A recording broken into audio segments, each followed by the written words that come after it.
এখন থেকে আপনার প্রিয় সিরিয়ালগুলো ফ্রিতে দেখুন এক্সক্লুসিভলি শুধুমাত্র সান নেক্সটে। এখনই অ্যাপ ডাউনলোড করুন। ছবিগুলো তো আর মিথ্যে নয়, ছবিগুলোতে স্পষ্ট দেখা যাচ্ছে যে ওরা দুজন কি অসভ্যতা করছিল। এখন আবার কি জানি কোত্থেকে কি দুষ্কর্ম করে এলো। কোনো দুষ্কর্ম করেনি, শেষদা অলিদিকে বাঁচাতে গিয়েছিল, আর একটু দেরি হলেই। এই শোন, এসব গল্প না অন্য জায়গায় গিয়ে করবি, ঠিক আছে? ও তো বিয়ে করতে চেয়েছিল, কি মনে নেই? মনে নেই তোদের? ও বিয়ে করতে চেয়েছিল, বলেছিল যে সব ভাইরা বিয়ে করছে, তাহলে আমি কেন করব না? এই খুব তো বলেছিলিস দাদুকে যে বিয়ে করবো না। তখন তো দাদুর আজ্ঞাকারী নাতি সেজেছিলিস, বলেছিলিস আমি কোনোদিনও বিয়ে করবো না, যদি জলে ডুবে মরে যাবো, কিন্তু তবুও বিয়ে করবো না। কোথায় গেল তোর দাদুকে দেওয়া কথা? বল। মেজদা থাম, মেজদা থাম, মেজদা থাম থাম থাম থাম, তুই থাম থাম থাম। মেজদা, তুই ভুল বলছিস। তুই সবার সামনে আমাকে ছোট করার চেষ্টা করছিস মেজদা। মেজদা ভুল বলছে? শোনো সেজো ঠাকুরপো, কি ঠিক কি ভুল সেসব আর তুমি বলোই না কিছু। তুই পুরো বাড়িটার মান সম্মান সমস্ত কিছু ডুবিয়ে দিলি। তোরও চরিত্রের পতন হলো শেষে। এইসব করার আগে বর্দার মতো জলে ডুবে মরে গেলি না কেন তুই? মেজদা থাম থাম মেজদা, তুই কিছু জানিস না, কিচ্ছু জানিস না তুই। আর মেজো বৌদি, তোমাকে আর কি বলবো। আচ্ছা মেজদা, মেজো বৌদি না হয় জানে না, কিন্তু তুই তো জানিস আমি কোনোদিন ওদের অসম্মান করেছি? আরে ওরা তো আমাদের বোনের মতো। বোনের সম্পর্ক? শোনো সেজো ঠাকুরপো, এই ভাই বোনের সম্পর্ক না আমাদের ঘরেতেও আছে। তোমার এই ভাই বোনের সম্পর্কের নমুনা যদি এইটা হয়, তাহলে ওরাম বোনের গলায় দড়ি দেওয়া উচিত।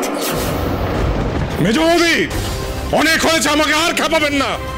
তখন ওই আপনার ছিছি শুনে আমার বোঝা উচিত ছিল আপনি অনেক কিছু করতে পারেন, কিন্তু আপনি যেটা করলেন সেটা ভালো করলেন না, এটা মাথায় রাখবেন।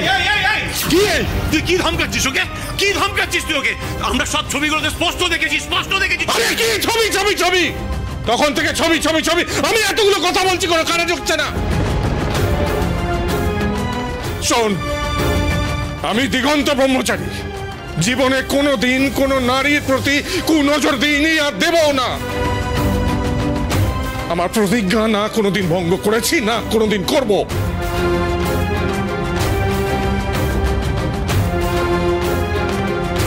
আর মেজো বৌদি, আর কোনোদিন যদি এভাবে মিথ্যে অপবাদ দেওয়ার চেষ্টা করেছো, তাহলে কিন্তু। তাহলে কি করবে তাহলে? আমি তো দেখেছি, খুব মজা না? দুজনে জড়াজড়ি ছিলে না? আর এই যে অলি, তোমাকেও বলি, এতই যখন শখ, তাহলে দুজনে বিয়েটা করেই নাও না, লেটা চুকে যাক। মেজো বৌদি দেখো, মুখ সামলে কথা বলো, কিন্তু এরপরে আমি আর তোমাকে বড় হিসেবে কোনো সম্মান করতে পারবো না। স্পর্ধা দেখানোর আগে ভেবে চিনতে দেখাও। স্পর্ধা যা দেখানোর তো সে তো তোমার দিদি দেখালো, আমি আর কি দেখাবো? হে ভগবান, কি দিন দেখালে তুমি, কি দিন দেখালে। মেজো বৌদি, আর একটা কথাও যদি আমার দিদিকে নিয়ে তোমার থেকে শুনি, আমি কিন্তু তবে। কি করবে? জিপ টেনে ছিঁড়ে দেবে তো? দরকার পড়লে সেটাই করব। আর একটা নোংরা কথা তুমি যদি বলো, আমি সেইটাই করতে বাধ্য হব। ওগো, তুমি শুনছো? শুনলে ও কি বললো? হ্যাঁ, আমার জিপ টেনে ছিঁড়ে দেবে? এত বড় সাহস! আমার কোনো সম্মান নেই? হ্যাঁ, ছি, আমি আর এসব সহ্য করতে পারছি না। খুব গলার জোর বেড়ে গেছে না? কি ভেবেছো নিজেকে? বাড়িটা কিনে ফেলেছো, যাকে খুশি যখন খুশি বাড়িতে আনবে। ও আমার দিদি এখন যে সে মানুষ হয়ে গেল? হ্যাঁ, ও তো আমাদের কারণে এই বাড়িতে এসেছিল। আপনি ওকে এইভাবে অপমান করে কি ঠিক করলেন মেজদা? স্বর্ণ, তোর বউয়ের মুখে লাগাম দিতে বল, কিন্তু নাহলে কিন্তু খুব খারাপ হয়ে যাবে। কি খারাপ করবি তুই বল? কি খারাপ করবি? খারাপ আবার কি করব? যা খারাপ করার তো করে দিয়েছিস, এর ফল না তোর বউকে ভুগতে হয়। দইয়ের কারবার নিয়ে যা করলি, এরপর না লোকে থুতু দেবে তোদের উপর, থুতু থুতু। এই কলিকে নিয়ে আর একটা কথা বললে না, দেখ তুই আমি কি করি, দেখ তুই তোর নিজের বইয়ের জন্য দাদাকে হাত তুলছিস। হ্যাঁ তুললাম, তুই কি করেছিস? হ্যাঁ তুই বৌদির জন্য কি করলি? হ্যাঁ ভাই গায়ে হাত তুললি না, বল হাত তুললি না তুই? করো না, শান্ত হও, ছেড়ে দাও। এবারে তার এক মুহূর্ত থাকা যায় না। যে ভাইরা গুরুজনদের সম্মান দিতে ভুলে গেছে তাদের সঙ্গে একসঙ্গে থাকা যায় না। মিতা চলো চলো, এ বাড়ি থেকে চলো চলো চলো। যতই হুমকি দাও, দাগ তো আমি লাগিয়ে দিয়েছি অলির ওপর। হে দাগ কিভাবে ওঠাও আমিও দেখবো। নিজের বাচ্চা আর দিদিকে নিয়ে খুব দল ভারী করার শখ না? দেখাচ্ছি তোমায়। আমার জন্যই হলো এসব। আমি এ বাড়িতে না এলে তো এত কিছু হতো না বল। আমি তো মরে যেতেই চেয়েছিলাম। এখন এই জঘন্য অপবাদ সহ্য করে বেঁচে থাকতে হবে, আমি কল্পনাই করতে পারছি না রে বোন। দিদি তুই এইসব নিয়ে একদম ভাবিস না, একদম চিন্তা করিস না। তুই তো আমার জন্য এ বাড়িতে এসেছিলিস। আর শেষদা, আপনি আজ যা করলেন তার ঋণ আমরা কখনো শোধ করতে পারবো না, কখনো না। বলিদি, তুমি ওদের কথা ভেবো না, তুমি কিন্তু আমারও দিদি। হ্যাঁ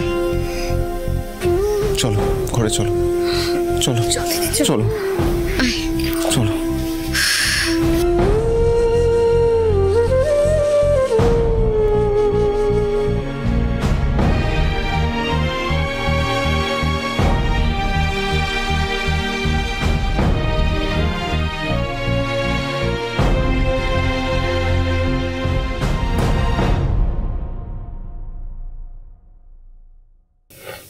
আজ ফোনটা কেন ধরছে না?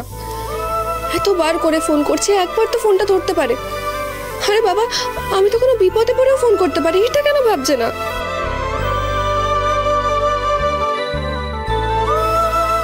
না, আমি অবশ্য অন্যরকম ভাবছি। মানে এমনও তো হতে পারে যে আর্য কোনো বিপদ হয়েছে। না না, আমি কন্টিনিউ ফোন করি, তাহলে একবার না একবার তো রিসিভ করবে।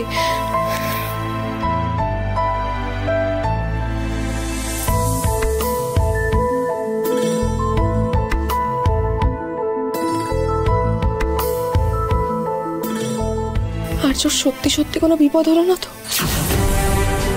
না না, ও ঠিক আছে, দুদিন বাদে অফিসে গেছে, নিশ্চয়ই অফিসের কাজের অনেক চাপ। হ্যাঁ হ্যাঁ, ও ঠিক আছে। একবার হিয়াকে ফোন করে দেখ, কিন্তু ও যদি আবার অপমান করে? করলে করুক,